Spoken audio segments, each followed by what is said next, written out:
के पास हम चलेंगे। इस खबर को डिकोड करने की हम कोशिश करेंगे। जाने माने defence expert brigadier Sharadendu sir हमें ज्वाइन कर चुके हैं। बहुत बहुत शुक्रिया सर, थैंक यू, जय हिंद। Thank you sir. जय हिंद राजेश जी। शुक्रिया sir. Brigadier Sharadendu sir, Switzerland में बड़ी अहम मुलाकात, बिन बुलाए मेहमान भी पहुंचे हैं, लेकिन चलिए उनको साइड में रखते हैं। लेकिन क्या पॉसिबिलिटी आप देख रहे हैं कि आमने सामने ईरान और अमेरिका के प्रतिनिधि बैठ सकते हैं? कुछ सवाल हैं जिनका हल तलाशना बहुत जरूरी है, चाहे वो SSH हो, स्टेट ऑफ हॉर्मुज का हो या फिर इन रीच यूरेनियम का हो। किस तरफ ये बातचीत को जाता हुआ आप देख रहे हैं सर? देखिए राजेश जी, सबसे पहली बात तो यह कि पिछले बार जो वार्ता इस्लामाबाद में हुई थी और इस बार जो वार्ता हो रही है, इन दोनों के बीच में काफी तब्दीलियां आई हैं। इस बार अमेरिका ने अपने स्टैंड को बहुत सॉफ्टन किया है और जो 4 पॉइंट उन्होंने एग्री किए हैं, तकरीबन सारी बातें उन्होंने मान ली है। अब उसकी मोडालिटी डिस्कस करना है और साथ में एक MOU साइन करने जा रहे हैं, जिसका कि डिजिटल सिग्नेचर ऑलरेडी G7 की मीटिंग के दौरान डोनाल्ड ट्रंप ने साइन किया था। तो एक बड़े एडवांस स्टेज की बात है। इस समय मीडिएशन जो पाकिस्तान करना चाह रहा है या कतर करना चाह रहा है, ये तो एक ऐसे ही फॉर्मेलिटी है, इसको मैं ज्यादा लाइट में देखता नहीं हूँ। लेकिन बेसिक चीज ये है कि दोनों देश, ईरान और अमेरिका, दोनों सहमत हो गए हैं इस वार्ता को आगे बढ़ाने के लिए। देखिए, दोनों के बीच में बहुत ज्यादा जो आपस में मिसट्रस्ट की खाई है वो तो बनी रहेगी, वो धीरे धीरे जाएगी। जो 60 दिन का समय उन्होंने लिया, उसमें तमाम चीजें आयरन आउट होंगी। आज की डेट में तो सबसे बड़ा मुद्दा है स्ट्रेट ऑफ हार्मुज को खोलना, ब्लॉकेड हटाना और वहां पे सीज फायर का कंटिन्यूएशन होना, और साथ में एक डीमिलिटराइजेशन, जो एडिशनल ट्रूप्स आए हुए थे, जिसमें जॉर्डन में तमाम तरीके का एयरफोर्स का बिल्डअप था, जो ब्लॉकेड लगा था, जंगी बेड़े थे, इन सारों को वहां पे डी एस्केलेट करने की जरूरत है। इस पे भी कुछ बात होगी। तो मेरा मानना है कि एक बहुत बड़ा, देखिए, एक वो साइन होने जा रहा है, MOU साइन होने जा रहा है। जेडी वेंस ने भी अपने इंडिकेशन दिए हुए हैं और साथ में अमेरिका ने बार बार इजराइल को इस बार कंट्रोल करने की कोशिश की है। हालांकि इजराइल बोलता है कि वो इसका MOU का हिस्सा नहीं है, राइटली सो, लेकिन अगर वो लेबनान में हमले जारी रखता है तो इस MOU पे भी इफेक्ट पड़ता है, इस इलाके की पीस एंड ट्रैंक्विलिटी पे असर पड़ता है। तो लिहाजा उसको सीज फायर करना ही पड़ेगा लेबनान के, अगर ये संधि आगे आप उसमें कुछ लाइट देखना चाहते हैं। और साथ में जो अहम मुद्दे हैं, जो एनरिच यूरेनियम का मामला है, जो उनके बैलिस्टिक प्रोग्राम है, उसका क्या होगा, किस तरीके से आपने $24 बिलियन जो आपने एग्री किया है कि आप रीबिल्डअप के लिए देंगे, कैसे देंगे, किस तरीके से आप उनके जो फ्रीज एसेट्स हैं उसको रिलीज करेंगे, ये सारी चीजें आगे आने वाले 60 दिनों में होगा। मेरा मानना है कि इस बार अमेरिका ने स्टैंड सॉफ्टन किया है, डोनाल्ड ट्रंप के रुख में बदलाव हुआ है। जेडी वेंस जो एक बड़े स्ट्रॉन्ग पॉइंट ऑफ व्यू के थे, उनके पॉइंट ऑफ व्यू में बहुत सॉफ्टनिंग आई हुई है और एक पॉजिटिव एनवायरनमेंट बना हुआ है, क्योंकि इसका इंडिकेशन पिछले काफी दिनों से मिल रहा था। अब एक फॉर्मेलिटी होनी है, बाकी सारी चीजें धीरे धीरे स्ट्रीमलाइन होगी, ऐसा मेरा मानना है राजेश। चलिए, इंतजार करना होगा कि कल तक शायद तस्वीर साफ हो जाएगी। मैं लौट के आता हूं सर, एक और बड़ी खबर, उसके बाद मैं आपके पास आऊंगा। जल्दी से बड़ी खबर प्ले करिए। ब्रिटिश PM स्टारमर कल इस्तीफा दे सकते हैं, बड़ी खबर आपको दिखा रहे हैं। PM स्टारमर के खिलाफ पार्टी के 100 सांसद उतर चुके हैं। एप्स्टीन फाइल में स्टारमर के नाम से विवाद पैदा हुआ है। 10 साल में 5 PM ने कार्यकाल से पहले अपना पद ब्रिटेन में छोड़ दिया है। ब्रिटिश PM स्टारमर कल से दे सकते हैं इस्तीफा। PM स्टारमर के खिलाफ पार्टी के 100 सांसद, एप्स्टीन फाइल में स्टारमर के नाम से विवाद पैदा हुआ। 10 साल में 5 PM ने कार्यकाल से पहले पद छोड़ दिया, यानी कि 10 साल में 5 प्रधानमंत्री ब्रिटेन देख चुका है, लेकिन किसी भी प्रधानमंत्री ने 5 साल का अपना कार्यकाल पूरा नहीं किया है। एप्स्टीन फाइल में स्टारमर के नाम से विवाद है।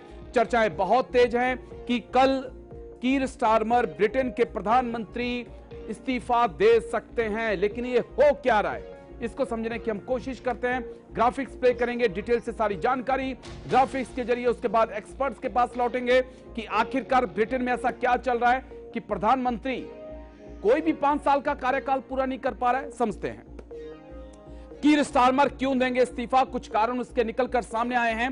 ब्रिटेन की अखबार दी ऑब्जर्वर की एक रिपोर्ट सामने आई है। रिपोर्ट क्या कहती है? पार्टी के 100 सांसद कीर स्टारमर के खिलाफ हो चुके हैं, अपनी ही पार्टी के। उनकी लोकप्रियता में लगातार गिरावट आ रही है। कई विवादों, नीतिगत फैसलों और यू टर्न के कारण जो है कीर स्टारमर की लीडरशिप पर सवाल उठे हैं। Next graphics.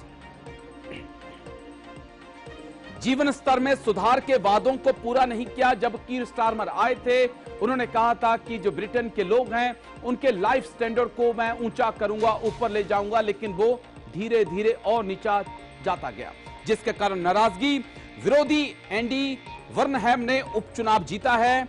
और एंडी वर्नहैम ने पार्टी की कमान मांगी है और कहा है कि पार्टी को मैं आगे ले जाऊंगा, मैं कीर स्टारमर से अच्छा इस पार्टी को आगे बढ़ा सकता हूं। तब से माना जा रहा है कि कीर स्टारमर पर एक नया प्रेशर जो है बन चुका है। Next graphics. ब्रिटेन 10 साल में 5 पीएम बदल चुका है। एप्स्टीन फाइल में स्टारमर का नाम, खासकर उनका जो सहयोगी थे पीटर मेंडलेसन का नाम आया था, और उसके बाद ये माना जा रहा था कि कीर स्टारमर को इस्तीफा देना पड़ सकता है।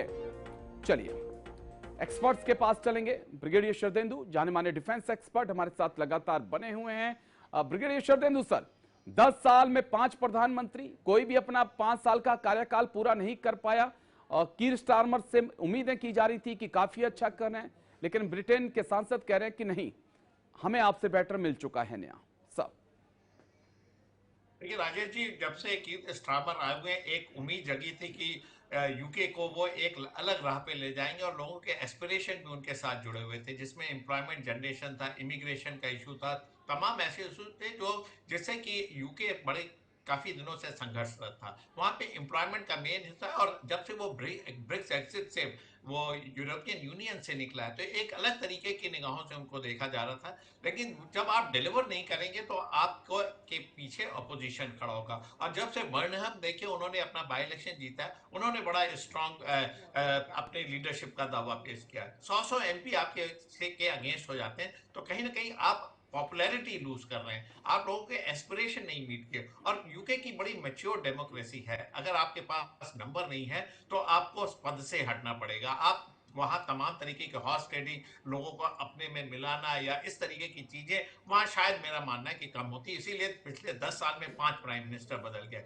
लेकिन जब आप किसी भी स्टेट में होते हैं, चाहे आपको एप्स्टीन फाइल का मामला हो, इन सारी चीजों का वहां पे बड़ा असर होता है। और वहां के पार्लियामेंट का कॉन्फ़िगरेशन देख लीजिए, जिस तरीके से बैठते हैं, जिस तरीके से डिस्कशन होता है, जिस तरीके से अपोजिशन आपको घेरता है और आपके पार्टी के लोग घेरते हैं, तो आपको इस डेमोक्रेटिक संस्था का लिहाज करना पड़ता है, ऑनर करना पड़ता है। और कीर स्टारमर देखिए, अगर कल वो रिजाइन कर देते हैं तो उनके जो अपोजिशन बर्नहम, वो उनके पास काफी बड़ा सपोर्ट है, लेकिन क्या वो डिलीवर कर पाएंगे? तो ये इस तरीके का सिचुएशन बना रहेगा। और मेरा मानना है कि ये इंग्लैंड की सिचुएशन नहीं, पूरा यूरोप इससे ग्रसित है। वहां पे एम्प्लॉयमेंट जनरेशन नहीं हो रहा, वो एक स्टैग्नेटेड इकोनॉमी हो रखा है। जब आप लोगों के एस्पिरेशन नहीं मीट करेंगे तो इस तरीके का अपोजिशन आपको झेलना पड़ेगा। तो समय बताएगा कि कल वो इस्तीफा देते नहीं देते हैं, या कुछ लोग अपना व्यू बदल के उनके साथ खड़े होते हैं। लेकिन एक बात तो तय है कि उन्होंने पॉपुलैरिटी अपनी लूज की है। जो एप्स्टीन फाइल है उसने आपका बहुत डैमेज किया है। उससे देखिए विश्व के काफी बड़े बड़े रसूखदार लोग उसमें इन्वॉल्व हैं, तो कौन कितना कॉग्निजेंस लेता है ये देखने वाली बात है। जब डेमोक्रेसी एक मैच्योर्ड स्टेज पे आती है और जहां पे आपका मॉरल रिस्पॉन्सिबिलिटी होता है, तो आप इस तरीके के कदम उठाते हैं। और जो यूके है, यूके में देखिए एक तरीके का बड़े कंजर्वेटिव टाइप के लोग होते हैं। अगर आप अपने लोगों के एस्पिरेशन नहीं मीट करते तो आपको पद से हटना पड़ेगा, आप कुछ भी हो सकते हैं। तो एक बड़ा देखिए अनस्टेबिलिटी के दौर से इंग्लैंड गुजर रहा है, और इसकी वजह वहां की इकोनॉमी, वहां पे अनएम्प्लॉयमेंट, वहां पे इमिग्रेशन, लोगों की प्रॉब्लम को नहीं सॉल्व करना, और वहां जो बढ़ता हुआ दबाव है लोगों का, वो काम करता है। तो लेके आगे क्या होता है, मेरा मानना है कि हो सकता है अगर उन्होंने अपना सपोर्ट लूज किया तो उनको रिजाइन करना पड़ सकता है। चलिए मैं लौटता हूं सर, एक और बड़ी खबर आ रही है, उसके बाद मैं आपके पास आऊंगा। जल्दी से बड़ी खबर, रूस और यूक्रेन के बीच ड्रोन मिसाइल की जंग। यूक्रेन के नए ड्रोन रूस के लिए सबसे बड़ी चुनौती बने हैं। ड्रोन को रोकने में रूस का एयर डिफेंस सिस्टम नाकाम रहा है। तेल रिफाइनरी और सप्लाई रूट अब यूक्रेन के निशाने पर है। रूस और यूक्रेन के बीच ड्रोन मिसाइल की जंग शुरू। यूक्रेन के नए ड्रोन्स रूस के लिए बने चुनौती। ड्रोन को रोकने में रूस का एयर डिफेंस नाकाम हुआ। तेल रिफाइनरी और सप्लाई रूट निशाने पर हैं। ग्राफिक्स प्ले करिए, डिटेल से इस खबर के बारे में पूरी जानकारी, उसके बाद एक्सपर्ट्स के पास हम लौटेंगे, इस खबर को भी डिकोड करने की कोशिश करेंगे। रूस पर भारी यूक्रेन के कामिकाजी ड्रोन FP2 और बेहेमोथ जैसे ड्रोन का निर्माण लगातार यूक्रेन कर रहा है। 50 से 300 किलोमीटर तक इनकी रेंज है, हमले में सक्षम है। 180 किलोमीटर प्रति घंटे की रफ्तार से ये ड्रोन उड़ सकते हैं और इन ड्रोन्स को काफी घातक माना जा रहा है और ये जमीन के साथ मिलकर उड़ते हैं, जिसके कारण एयर डिफेंस सिस्टम रडार इनको पकड़ नहीं पाता है और ये अपने टारगेट तक पहुंच जाते हैं। Next graphics. 17 किलो का वॉरहेड ले जाने में सक्षम है। लॉजिस्टिक नेटवर्क को निशाना बनाते हैं। सैन्य ट्रकों, ट्रेनों, पुलों और सप्लाई डिपो को ये टारगेट कर रहे हैं, जिसके कारण रूस इस वक्त हिला हुआ है, क्योंकि तमाम एयर डिफेंस रूस के फिलहाल इन ड्रोन को रोकने में नाकाम साबित हो रहे हैं। Next graphics. सैन्य ट्रकों, ट्रेन, पुल्स और सप्लाई डिपो को निशाना बनाया जा रहा है। यूक्रेन के ड्रोन जो हैं इस वक्त क्रीमिया में जो रूस की मौजूदगी है उसको ज्यादा टारगेट कर रहे हैं, लेकिन बड़ा सवाल इसी बात का है कि आखिर किस तरफ ये जंग जा रही है। एक्सपर्ट्स के पास हम चलेंगे। ब्रिगेडियर शरदेंदु सर, 4 साल से ज्यादा का वक्त मिसाइलों से लेकर ड्रोन तक ये जंग पहुंच चुकी है, किस तरफ इस जंग को जाता हुआ हम देखें और क्या वाकई में ड्रोन एक बड़ा गेम चेंजर?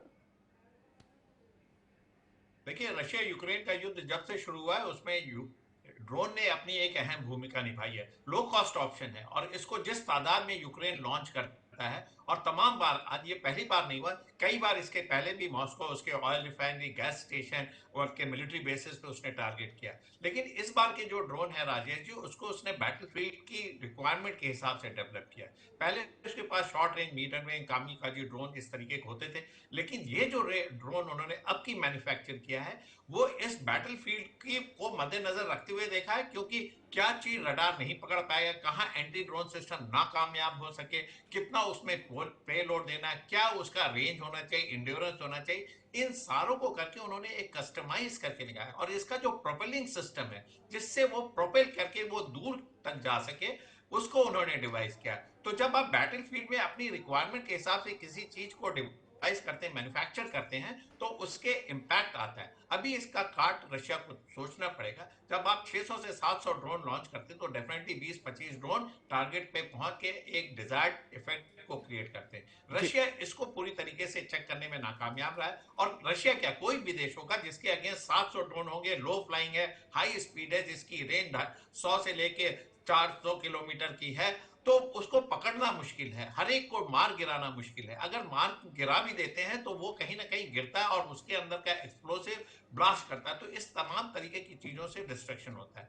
रशिया को देखना पड़ेगा कि 4 साल के युद्ध को वो किस पॉइंट पे ले जाके अंत करना चाहता है। देखिए, आपका क्रीमिया हमेशा अटैक पे रहता है, आपके बेलगरोद अटैक पे रहते हैं, आपके चारों स्टेट जो आपने कैप्चर रखे हैं उस पर जब भी यूक्रेन कुछ चीजों को बना लेता है, मिलिट्री हार्डवेयर पा जाता है, चाहे नाटो कंट्री की मदद से, चाहे अमेरिका की मदद से, या उसके खुद की मैन्युफैक्चरिंग कंपनी से, वो रशिया के खिलाफ इस्तेमाल करता है और एक इम्पैक्ट क्रिएट करता है। फिर उसके बाद रशिया भले ही कीव पे हमला करते रहे, चारों स्टेट पे करे, क्रीमिया को पे आप अपना वर्चस्व बना के रखना चाहते हैं, लेकिन इसका इफेक्ट खत्म हो जाता है। इसी वजह से यूक्रेन आज की डेट में युद्ध में बना हुआ। जब वो शांति की बात करे तो आप उसको और आगे बढ़ाइए। कई बार जेलेंस्की ने पीस की बात की है, वो पुतिन से मिलना भी चाहते थे, लेकिन पुतिन अपने टर्म्स एंड कंडीशन पे सीज फायर करेंगे, ऐसा मेरा मानना है। और जब भी रशिया पे हमला अटैक होता है उसके दुगनी इंटेंसिटी से रशिया जवाब जरूर देता है, लेकिन नुकसान तो उसका हो जाता है। इसकी काट अभी तक रशिया नहीं खोज पाया है। मेरा मानना है कि अब उनका समय भी आ गया है।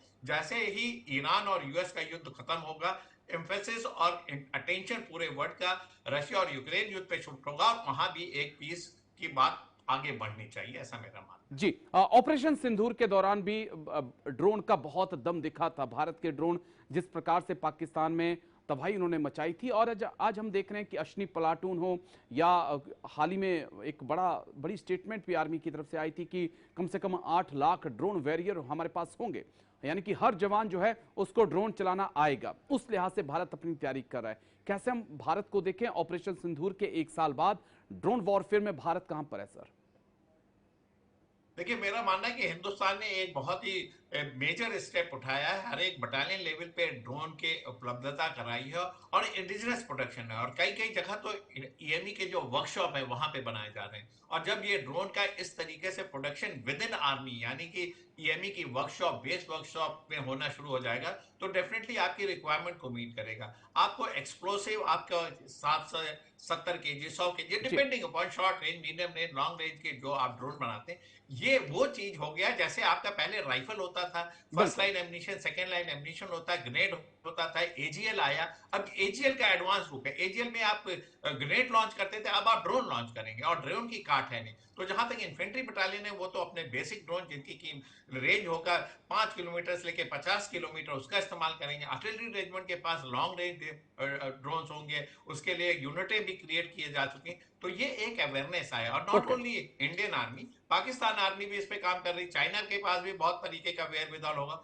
तो हमें ऐसा सिस्टम डेवलप करना है जो हमारी रक्षा की नीड को पूरा करे, जो टारगेटिंग सफल तरीके से कर सके, स्टॉर्म ड्रोन, कामकाजी ड्रोन और लॉन्ग डिस्टेंस ड्रोन ओके। जो ड्रोन है उसका ज्यादा से ज्यादा इस्तेमाल हो, जिससे कि आप बैटल फील्ड को सैचुरेट कर सकें, आइसोलेट कर सकें और डिजायर्ड इफेक्ट को इस्तेमाल कर सकें। तो इंडियन आर्मी में काम हो रहा है, और डेफिनेटली हर एक सोल्जर इस काबिलियत रखना चाहिए कि वो ड्रोन को लॉन्च कर सके, और उसका अब एंटीडोट तैयार कर सके, और अपने टारगेट को टारगेट ऐसा को अचीव डिस्पर्स कर करे सके। ठीक है जिससे सर। कि ड्रोन से कम इफेक्ट चलिए, हो। Point is clear sir. मैं लौटता हूं आपके पास, एक और बड़ी खबर है उसके बाद मैं आपके पास आऊंगा। अमेरिकी कमांडर ने चीन को लेकर दी चेतावनी। बड़ी खबर इस वक्त की, चीन कर रहा है युद्ध की तैयारी। सैम पपारो बोले हैं हथियारों के लिए चाहिए 122 अरब डॉलर। रूस, चीन और उत्तर कोरिया बना रहे हैं गठजोड़। सैम पपारो ने बड़ी स्टेटमेंट दी है। अमेरिकी कमांडर ने चीन को लेकर बड़ी चेतावनी दी है। चीन कर रहा है बड़े युद्ध की तैयारी। सैम पपारो ने कहा है हथियारों के लिए चाहिए 122 अरब डॉलर। इंडो पैसिफिक कमांड के कमांडर हैं सैम पपारो। उन्होंने बड़ी स्टेटमेंट दी है। ग्राफिक्स प्ले करिए डिटेल से जरा इस खबर के बारे में भी व्यूअर्स तक जानकारी पहुंचा दें, उसके बाद फिर एक्सपर्ट्स के पास हम लौटते हैं। चीन को लेकर चेतावनी, कमांडर हैं एडमिरल सैम पपारो। उन्होंने स्टेटमेंट दी है। हिंद प्रशांत क्षेत्र के कमांडर हैं पपारो। चीन, रूस, नॉर्थ कोरिया अब एक साथ आ रहे हैं। अब हम चीन, नॉर्थ कोरिया और रूस को अलग अलग नहीं देख सकते हैं। अगर मुकाबला यहां पे करना होगा तो इन तीनों राष्ट्रों का, तीनों देशों का हमें एक साथ करना होगा। Next graphics. तीनों देश कर रहे हैं युद्ध की तैयारी। अमेरिकी सेना को तुरंत चाहिए हथियार। कमांडर ने 122 अरब डॉलर मांगे हैं। इतने हथियार चाहिए ताकि इन तीनों देशों का एक साथ मुकाबला किया जा सके। क्या वाकई में चुनौती इतनी बड़ी बढ़ रही है? अगर इतनी बड़ी चुनौती है तो फिर इंडो पैसिफिक से इंडो शब्द हटाकर पैसिफिक ही क्यों किया गया? चलिए, इसमें कुछ जानकारी और। Missile early warning system drone मांगे गए हैं। इलेक्ट्रॉनिक वॉरफेयर, हाइपरसोनिक मिसाइल जो है उस पर काम करना जरूरी है, उसकी मांग की गई है। ताइवान, फिलीपींस को लेकर इस वक्त टेंशन बढ़ रही है और इंडो पैसिफिक कमांड इस बात को लेकर सचेत है कि अगर ताइवान पे अटैक हुआ, जापान लपेटे में आएगा और कहीं ना कहीं फिलीपींस और अमेरिका की भी टेंशन बढ़ेगी। चलिए, Sam Paparo Indo Pacific command के कमांडर। हम ब्रिगेडियर शरदेंदु सर के पास चलेंगे। Brigadier Sharadendu sir, Sam Paparo Indo Pacific के कमांडर, बड़ी स्टेटमेंट है उनकी कि अब अगर चाइना अकेला नहीं आएगा इस बार, अगर होगा तो चाइना, नॉर्थ कोरिया, रूस मिलकर आएंगे। हमें एक बड़ी तैयारी की जरूरत है। कितनी पॉसिबिलिटी हम देख रहे हैं ईरान अमेरिका वॉर के बाद चाइना ताइवान या चाइना जापान के वॉर को लेकर? सर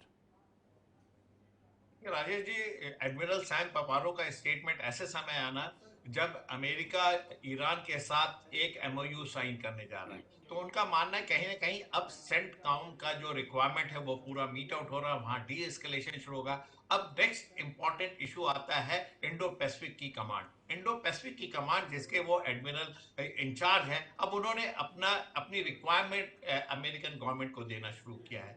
122 अरब डॉलर की रिक्वायरमेंट। देखिए, एक चीज तो बिल्कुल क्लियर हो गई है, जब ईरान से अमेरिका अपने मिलिट्री बेसिस की सुरक्षा नहीं करवा पाया क्योंकि वो टारगेटेड होते रहे, वही हाल देखिए इंडो पैसिफिक रीजन है, वहां भी अमेरिका के तमाम मिलिट्री बेसिस है, और इस बार ओपोनेंट है रशिया, चाइना और नॉर्थ कोरिया। जब ईरान ने अमेरिकी मिलिट्री बेसेस को इतनी क्षति पहुंचाई, तो जब ये तीन देश इंडो पैसिफिक रीजन में अटैक करेंगे या हमला करेंगे तो कितना क्षति होगी अमेरिकन बेसेस को। तो फिर क्या होगा फिलीपींस का।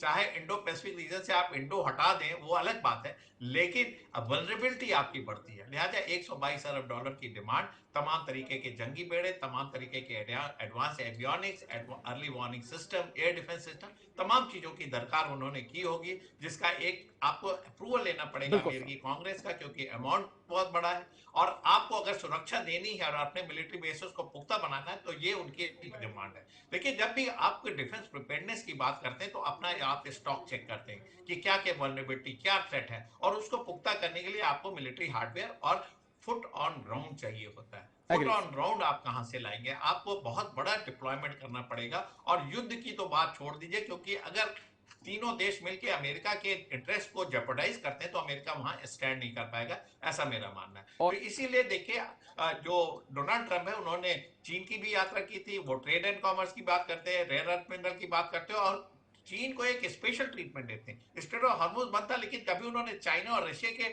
शिप्स को नहीं टारगेट किया, जी। बाकी दुनिया के आपने विश्व के देशों के शिप्स को टारगेट किया। तो अमेरिका इस चीज को समझता है, लेकिन डिफेंस प्रोपेडनेस का जहां तक सवाल है, उनको इस चीज की जरूरत होगी, और क्योंकि बहुत सारी खामियां अमेरिका के जो मिलिट्री बेसिस है उसके उसमें अंदर है। उजागर हुई है, तो उसको बिल्कुल। पुख्ता करना पड़ेगा। और ईरान ने दिखा दिया है कि अमेरिका तक पहुंचा जा सकता है, अमेरिका को टारगेट किया जा सकता है। ठीक है सर, मैं लौटता हूं, आपके पास आऊंगा, एक बड़ी खबर है उसके बाद मैं आपके पास आऊंगा। भारत जर्मनी के बीच होगी सबमरीन की डील, बड़ी खबर इस वक्त की। टाइप 214 सबमरीन खरीदने जा रहा भारत। पाक चीन की हैंगोर काल बनेगी टाइप 214। हिंद महासागर में होगी सबमरीन की टक्कर, बड़ी खबर इस वक्त की। भारत जर्मनी के बीच जल्दी ही सबमरीन की डील हो सकती है। टाइप 214 सबमरीन खरीदने जा रहा है भारत। पाक चीन की हैंगोर का काल बनेगी टाइप T214। हिंद महासागर में होगी सबमरीन की टक्कर। खबरें ऐसी भी हैं कि पाकिस्तान बे ऑफ बंगाल में सबमरीन की तैनाती पर विचार कर रहा है। इस बीच ये बड़ी खबर, लेकिन ग्राफिक्स प्ले करिए, उसके बाद एक्सपर्ट्स के पास हम लौटेंगे, इस खबर को डिकोड करेंगे।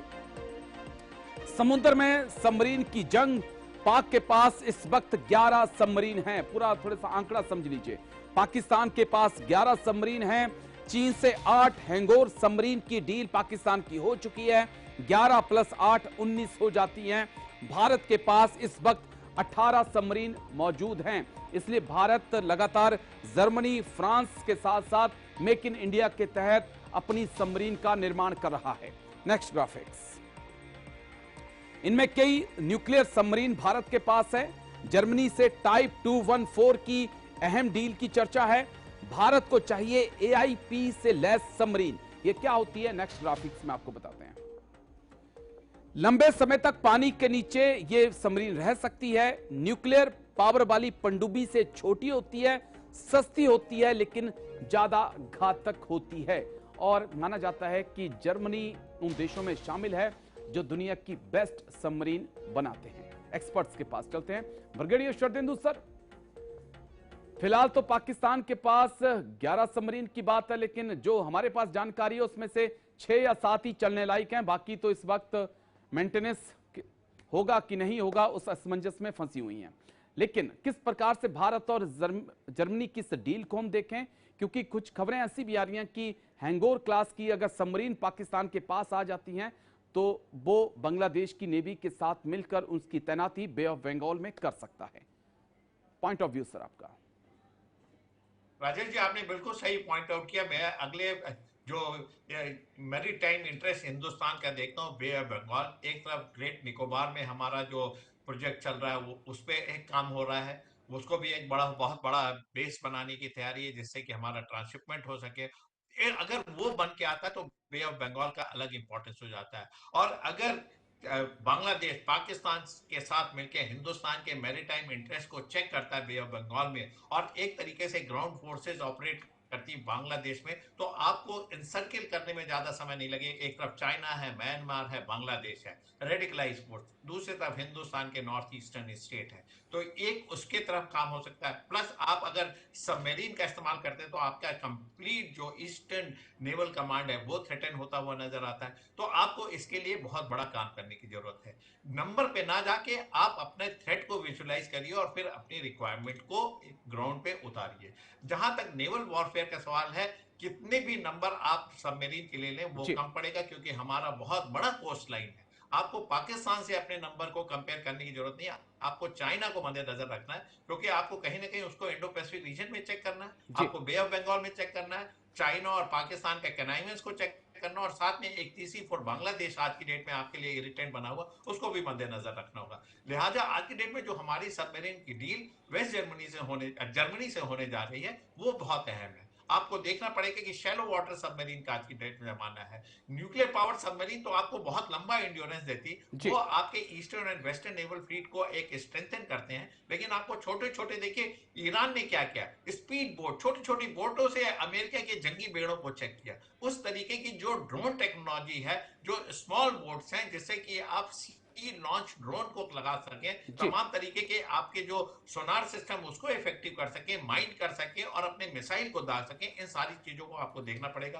तो एक नई स्ट्रेटजी पे काम करना पड़ेगा। हाई कॉस्ट सबमरीन जो न्यूक्लियर पावर्ड उस पर ना जाके आपको लो पावर्ड सबमरीन पे जाना पड़ेगा, एआईपी सबमरीन पे जाना पड़ेगा, और इसकी संख्या में इजाफा करना पड़ेगा। एग्री हर सर। एक का एक प्रोडक्शन लिमिट है। जब आप जर्मनी से ये लेंगे तो आप चाइना और पाकिस्तान दोनों के थ्रेट करेंगे, और साथ में ट्रांसफर ऑफ टेक्नोलॉजी, तो युद्ध ठीक है के सर। समय भी आप मैन्युफैक्चर कर सकते हैं। तो इस तरीके का जो हिंदुस्तान कदम उठा रहा है जिससे कि आप क्या नेवल पावर बढ़ सके, एक वेलकम कदम है। और मेरा मानना है कि चाइना को मद्देनजर रखें। आपको दो अपनी, तीन डिकेड पहले चाइना ब्लू वाटर नेवी नहीं था, और आज की डेट में वो चाइना ब्लू ने पार्टनर कहां में। से कहां प्रोग्रेस किया, चलिए, ये समय आपको का देखना थोड़ा सा पड़ेगा। अभाव है सर। ब्रिगेडियर शरदेंदु सर, माफी चाहूंगा आपसे, लेकिन शुक्रिया, बहुत बहुत शुक्रिया आपका, आपने समय दिया सर, शुक्रिया इसके लिए। तमाम पहलुओं पर बहुत डिटेल से आपने बातचीत रखी, शुक्रिया। तो ग्लोबल ब्रेकिंग में आज इतना ही, कल फिर होगी मुलाकात, दीजिए इजाजत, नमस्कार।